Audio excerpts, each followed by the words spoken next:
Les petits plats dans les grands, Lionel Choucroune. Son nom est désormais associé à une interrogation salutaire. Y retournerai-je? Une question que notre invité, le journaliste et critique gastronomique François Simon, pose à la fin de chaque visite dans un nouvel établissement.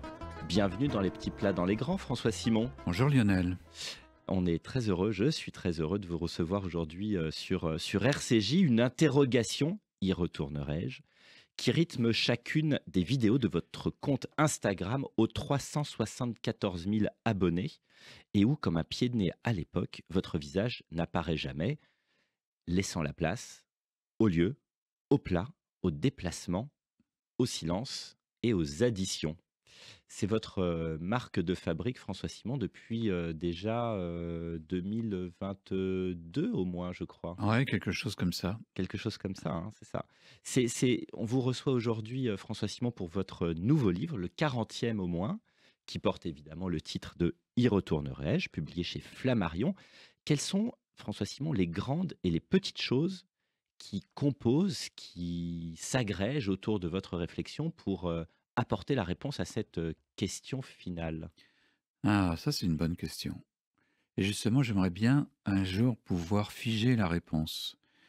Parce que d'un restaurant, souvent on en attend quelque chose de bon. Mais on réalise aujourd'hui que la notion de bon a totalement disparu. Est apparue la notion d'image, de joli, de waouh, qui fait de l'effet. En fait, tous les critères de la nourriture se sont déplacés à notre insu. Ils répondent exactement à ce que dit le monde aujourd'hui, ce que dit la société de nous-mêmes, ce qui n'est pas tellement glorieux entre nous.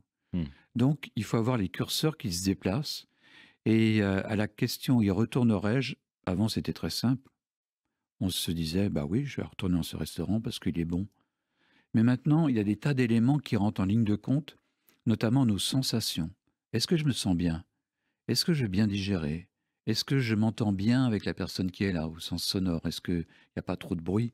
Ou est-ce qu'il y a suffisamment de bruit? Chacun, finalement, a ses goûts et ses mauvais goûts.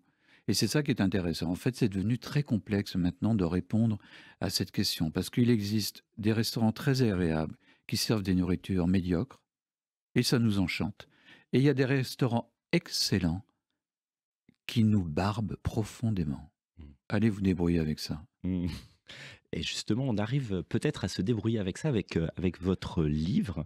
Un livre, je le disais d'entrée de jeu, comme je n'en connais pas.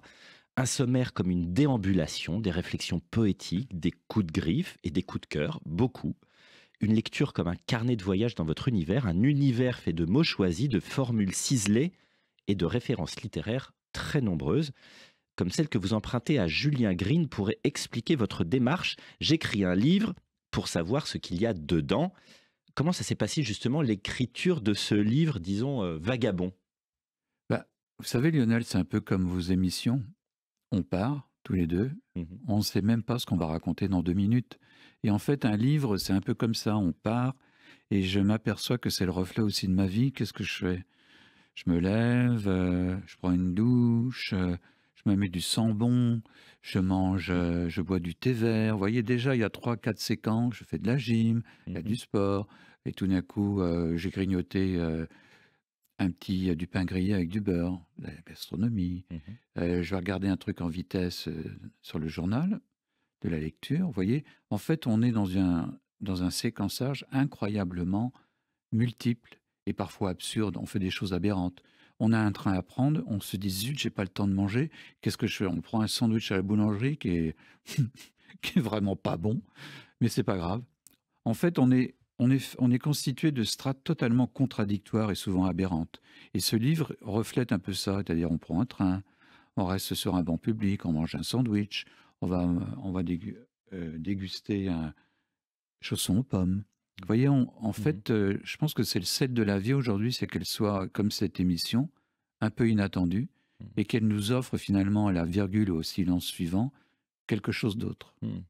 Et dans ce livre vagabond, dans ces silences, dans ces découvertes, dans cette acuité qui est la vôtre au quotidien, on voit aussi se dégager une énorme sensibilité chez vous qui s'exprime par le ton, par la voix, par une, je dirais une marque, une fabrique qui est faite un peu de mélancolie, presque parfois un petit peu de tristesse, mais on sait pas bien la définir. Comment on n'est pas sur le divan d'un psychanalyste ou autre, mais en tout cas, moi, c'est ce que j'ai ressenti, ce que je ressens assez régulièrement en vous écoutant et en voyant même aussi la tonalité qui apparaît dans vos vidéos. Ouais, vous avez raison, il y a de la mélancolie dans ma voix, il y a de la mélancolie. Et la mélancolie, pour moi, c'est une clé, c'est un levier. Hein, ça permet de... C'est comme l'amertume dans un plat. Quand on pense amertume, on se dit, oh, bizarre, pas agréable. Mais en fait, c'est un élément essentiel dans les grands plats français. Par exemple, le lièvre à la royale, s'il n'y a pas de fèves de cacao qui apportent l'amertume, il n'a pas sa dimension. Non point que l'amertume va le rehausser, mais l'amertume va le soulever. Mm. Il agit par en dessous. Et je pense que la mélancolie, c'est aussi une sorte de levier qui est finalement une sorte d'amortisseur, quelque chose qui se glisse, quelque chose qui vient à la pincer. Vous voyez par exemple que lorsque vous prenez une soucoupe sous une tasse de café pour la servir. Ça, c'est l'un des gestes que j'admire le plus au café. Parce que vous avez une main qui se rapproche de la tasse de café, qui va s'ouvrir délicatement, qui va pincer, c'est un exercice d'une grande précision, la soucoupe, le soulever, et ensuite, ce qui est très important, c'est de déposer. Et pour moi, c'est un élément qui est fondamental. Si c'est claqué sur la table, bon, ok. Mais si ça atterrit en douceur, là, je me dis, waouh, bien. Et la mélancolie, c'est exactement comme ça. C'est saisir un moment juste à la pincer, par en dessous, avec la pression du pouce, et essayer de vous le déposer ensuite. Allez vous débrouiller avec ça. François Simon, avant de se replonger dans votre livre, un mot, ou plutôt plusieurs même, sur votre parcours. Je vais citer pêle-mêle le Goemio, Cuisine et Vins de France, le Figaroscope que vous créez, les différentes éditions du Figaro où vous serez nommé, titre que vous affectionnez particulièrement, je crois, grand reporter, la télévision avec Paris Première et plus récemment la Tribune Dimanche où l'on retrouve vos chroniques gastronomiques, une quarantaine de livres également et des guides de voyage. Puis viennent votre site Simon Says et votre compte Instagram qui donne une visibilité tout à fait nouvelle à votre travail. Comment est-ce que vous vivez ce nouveau travail finalement à travers votre compte Instagram, mais aussi en tant que journaliste et critique gastronomique pour la Tribune Dimanche notamment, ce travail d'enquêteur, pas au sens du Michelin, hein, pas au sens de l'enquêteur du Michelin, mais je dirais presque au sens du détective, de celui qui va chercher le détail, qui est discret, qui pourrait être peut-être presque un peu passe-muraille, mais qui va chercher justement la précision, qui va rechercher l'information qui n'est pas connue de tous et qui va révéler peut-être au monde quelque chose qui va vous paraître, à vos yeux, utile et pertinent de partager. En fait, j'ai l'impression, Lionel, que c'est le mûrissement de 45 ans de travail. Hein, c'était la presse écrite et ensuite, et depuis longtemps, je filme tout ce que je visite ou voyage. Et donc j'ai appris avec les images à aussi être fidèle à ce qu'elles représentent. Et dans la mesure où je travaille incognito, c'est une réalité qui n'est pas trop masquée ni transformée comme on le voit souvent chez les influenceurs, où finalement tout a l'air d'être formidable, épatant, le chef est là, on est en cuisine, chose qui n'arrive jamais aux clients. C'est uniquement des rares privilégiés. Et en plus, je trouve pas ça formidablement intéressant d'être sous le néon, dans la vapeur et l'inox. Et du coup, les images que j'aime m'obligent à une certaine fidélité à, non point la vérité, mais à la réalité, et de transcrire en fait avec mes mots ce que je vois. Par exemple, si la salade est totalement affaissée, je peux pas dire le contraire. Je suis obligé de dire, elle est triste, elle fonctionne pas, il y a plus, l'air a disparu, c'est plus une bonne salade. Vous voyez. Donc en fait, au fil du temps, je pense que mon vocabulaire s'est aussi épuré. Avant, il était un peu plus tarabiscoté, un peu plus chargé. Il y avait des arabesques, tout ça. Il y avait un vrai travail au burin. Et maintenant, avec le temps, avec l'âge, euh, on est passé de la précision à la justesse. Mmh. J'ai l'impression. Je Mmh. me rapproche. J'espère que ça va continuer parce que ça m'intéresse de voir comment on peut évoluer. Peut-être qu'un jour, je dirais juste un onomatopée pour résumer un plat. Et là, je serai assez content parce qu'il faudra créer un nouveau langage. Vous voyez? Vous diriez que ce travail de critique gastronomique, celui que vous avez exercé pendant déjà un certain nombre d'années, je le disais, pour le Goemio, Cuisine et Vin de France, le Figaroscope, est-ce qu'il a évolué dans le temps? Vous le disiez à l'instant au sens du vocabulaire, la manière dont vous apportez votre appréciation, mais comment est-ce que ce métier a évolué entre vos débuts de l'exercice de ce métier-là et aujourd'hui? Je mets de côté peut-être les influenceurs, hein, voilà, c'est une autre manière de l'exercer, mais celui du journalisme gastronomique, comment est-ce qu'il a évolué entre le moment où vous l'avez démarré, puis aujourd'hui, tel que vous l'exercez dans pour différents supports? Bah, j'ai l'impression que ce métier a disparu. Moi, j'ai eu la chance de naître à une époque où il y avait quasiment des joutes, non point oratoires, mais d'écriture, entre les critiques du Monde, du Figaro, de Minute, etc., où il y avait Philippe Couder, du Nouvel Observateur. Chaque journal rivalisait un peu avec une chronique écrite.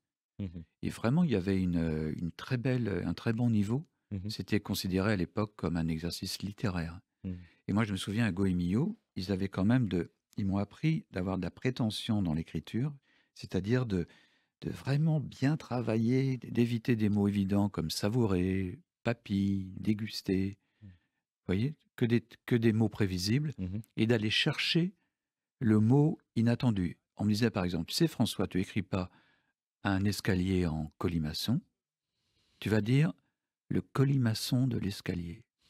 Et là, je me suis dit, ah waouh, c'est comme ça qu'on écrit. En fait, il fallait chantourner un peu la phrase et surtout faire un vrai travail, j'allais dire, pour le lecteur. C'est-à-dire, moi, j'ai toujours eu l'impression de tenir la main du lecteur dans mon papier et je voulais surtout pas qu'il retire sa main. Donc, je m'arrangeais à ce que les phrases soient pas trop longues, qu'il y ait des adjectifs inattendus, des images pas percutantes, mais qui fonctionnent. Vous voyez, d'être sans mhm, arrêt sur le qui-vive, se dire, mais pourvu qu'on ne me lâche pas. mhm.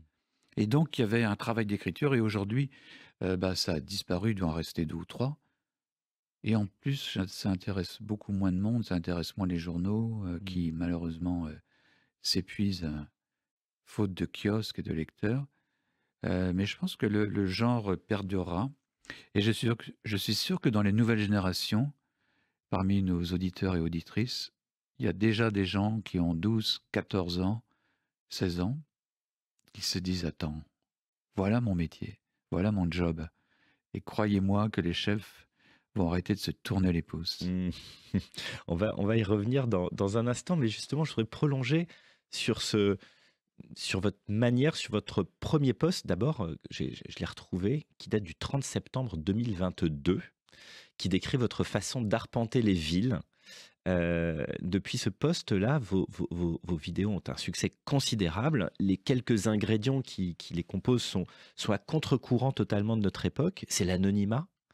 C'est des images pas forcément cadrées et stables, ce sont des silences, des souffles, des mots ciselés et puis une tonalité, je le disais, parfois surannée. Comment vivez-vous justement cette hype autour et toute génération confondue, hein, vous qui venez de la presse écrite, de la littérature, vous venez de lire sur l'importance du mot et du mot juste et de la bonne formule, qui venait aussi peut-être d'un journalisme un peu plus classique. Comment vivez-vous cette hype nouvelle qui entoure votre nouvelle manière d'exercer ce métier de critique gastronomique?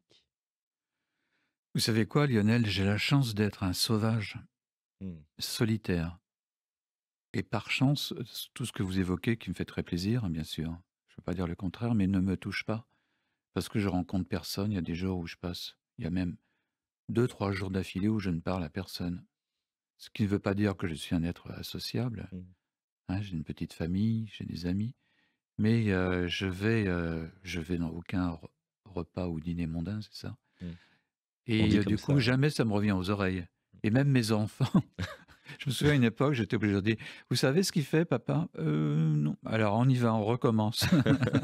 Et donc ça m'a beaucoup aidé parce que ça m'a Ouais, protégé dans ouais, ma bulle ouais. et donc ce qui fait que j'ai une sensibilité qui n'est pas altérée par le regard d'autrui et ça, c'est important. Mmh. Votre livre, on y arrive enfin. Votre livre, comme votre page Instagram, ce sont plein de petites adresses. Quand je dis petites, elles sont parfois, dénichées, c'est vraiment de la découverte. Ce sont des adresses qui ne sont pas forcément dans tous les guides et qui n'ont pas cette hype, absolue, parfois qui sont un peu à contre-courant.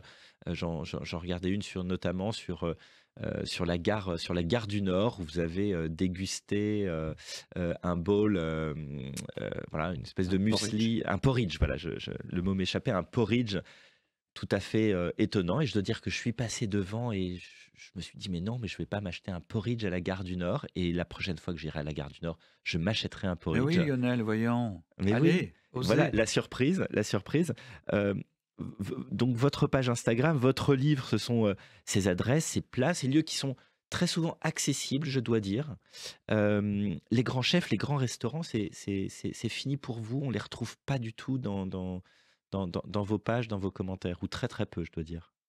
Sincèrement Lionel, si je voulais vous faire de la peine, je vous emmènerais dans un 3 étoiles Mmh. et je préfère vous emmener à la gare du Nord dans cet endroit qui s'appelle Donnan avec ses porridge. Ils sont hyper bons pour, 6,50 €, un truc comme ça Ouais, c'est ça. et je trouve que là, la vraie vie se passe là et j'ai l'impression que ce qui se passe dans les grands restaurants, non point que je les méprise, hein, loin de là, mais je m'y retrouve pas. La temporalité, comme on dit à Paris, le nombre de calories, la sophistication, extrême ne me parle absolument pas. J'y vois une sorte d'exercice totalement autocentré, narcissique, mégalomane, heu, hors du temps, Mmh.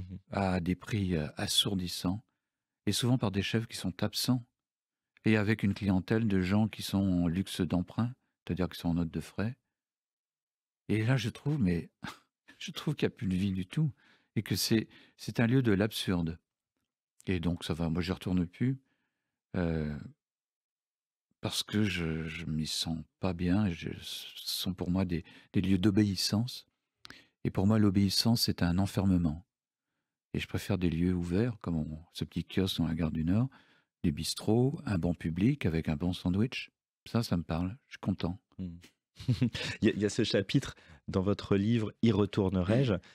qui s'appelle «De la haute gastronomie», qui est un chapitre qui est bon, qui est un chapitre qui fait une demi-page, hein, il faut bien le dire, hein. 10 lignes. Voilà, quelques lignes et vous concluez, ces 10 lignes par: «Quand nous reviendront-ils avec gentillesse, bonté et hospitalité?» La messe est dite.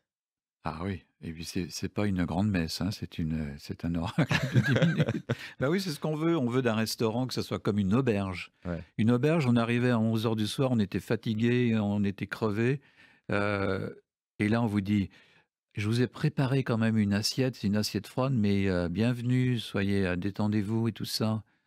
Vous voyez, c'est ça pour moi le restaurant, c'est des gens qui vous accueillent, qui sont gentils, qui s'adressent à vous et non point une sorte de confrontation, de quand j'y pense, ça me met mal à l'aise, non? J'attends maintenant de la gentillesse, Mmh. avant tout et même si c'est pas terrible, même si c'est un petit plat tout bête, là, je me sens hyper bien. Même si le plat tout bête est vraiment corgnot, ça m'est égal. Mmh. Il faut qu'il y ait de la bienveillance, de l'indulgence et là, après, tout est possible. Et tout est possible. Dans votre livre toujours, il y a quelques chapitres, je qualifierais de mi-taquin, mi-agacé, heu, notamment un sur comment chambrer un sommelier, où c'est pas bientôt fini, qui est une litanie d'une dizaine, d'une quinzaine de petites ou de grandes choses qui se passent au restaurant, notamment ces verres de vin millimétrés, les accords mets vins ou les menus dégustation qui ont l'air de vous agacer et qui font partie de cet air du temps, voilà, qui sont, aussi à contre-courant de la gentillesse, de la bonté, de la générosité de cette fameuse auberge dans laquelle on viendrait à 11 heures du matin un peu fatigué. Écoutez Lionel, j'étais de bonne humeur jusqu'à présent et là, ce que vous m'évoquez, ça mérite un peu. Les menus dégustation. Pourquoi j'ai du mal avec ces menus-là, qui partent, on va dire, d'un bon sentiment, mais sauf qu'il y a une sorte de contresens. Souvent, les chefs, quand vous leur demandez pourquoi ils font ça, c'est-à-dire des menus en une dizaine de séquences, voire 12, voire Mhm, 15, mhm. voire 17, ils disent oui, mais c'est un peu l'esprit de l'omakase japonais, c'est-à-dire le menu carte blanche, c'est-à-dire où le chef fait ce qu'il ressent, ce qu'il a envie de faire. Mais sauf qu'au Japon, quand il veut faire quelque chose pour vous, il pense à vous. Mm. C'est-à-dire, vous sortez de prison, c'est votre premier repas depuis 30 ans, bah, vous avez envie d'un truc extraordinaire, très long. Si vous n'avez pas faim du tout, si vous êtes un peu malade, juste quelques séquences. Et c'est comme ça que ça se passe. Et ça peut durer, l'un de mes meilleurs repas au Japon, ça a duré 28 minutes, 24 séquences, enfin des sushis, entendons-nous. Mhm. Mais c'était formidable. Et mon corps était heureux. Là, les menus dégustation, pour moi, c'est des grands-messes interminables et presque sottes. Ouais, ce sont les chefs qui se regardent beaucoup, hein. C'est un peu ce qu'on ressent quand on vous lit et quand on comprend votre regard sur cet exercice, je vais dire.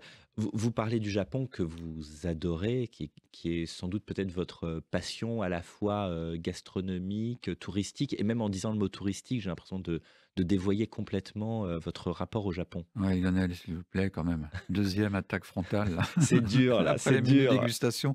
Non, mais bien sûr, on peut y aller faire du tourisme au Japon, mais c'est absurde. Mm, Un voyage, pour moi, c'est se perdre. mm, C'est ouais, c'est se perdre, c'est-à-dire presque ne pas prévoir de visite dans la journée. C'est rentrer dans une épicerie. C'est justement se perdre dans la ville. Moi, ça m'arrive très souvent.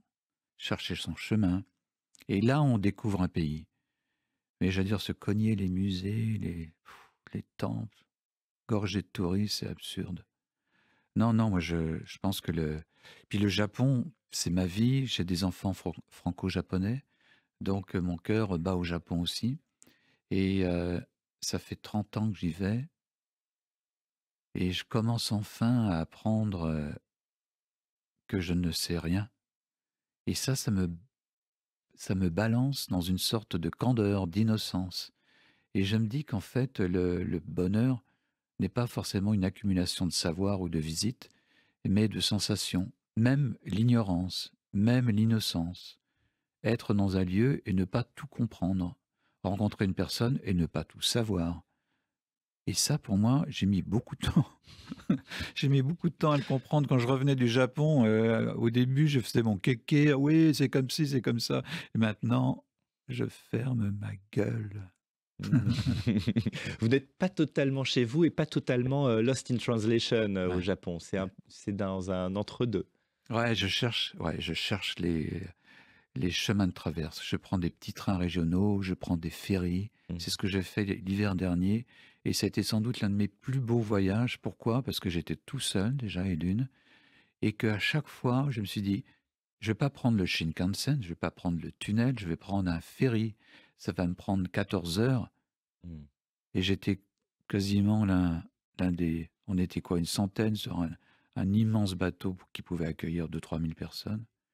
Et là, je me suis dit, waouh, la mer du Japon, l'hiver, le vent froid, il faisait moins 10 degrés, tout ça. Et là, j'ai senti enfin que j'étais au bord d'une île, le Japon étant une presqu'île avec 14 000 petites îles, dont 800 habitées à peu près. Et là, j'ai enfin mieux compris le Japon. Alors qu'avant, j'étais dans mes parcours absurdes de touriste, justement, pour revenir à votre question. Mm. Tourisme, voyage, et puis on est sur RCJ, j'avais quand même aussi envie de parler de la cuisine, on va dire léventine.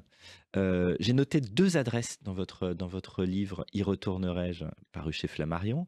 2 adresses, Dizaine pour son sabir qui vous fait chanceler dans les rues voisines, dites-vous, et puis le Délicierien pour ses falafels toniques. Peu de voyages au Moyen-Orient ou au Levant. Quel est votre rapport justement à cette partie du monde et à sa cuisine? Ah, bonne question, parce que justement, avant de venir, je me suis dit, oh là là, J'arrive sur RCJ, il va forcément me poser une question sur la cuisine juive. il faut que je potasse. Faut que je potasse. Je connais Ouais. rien. C'est vrai, je connais rien.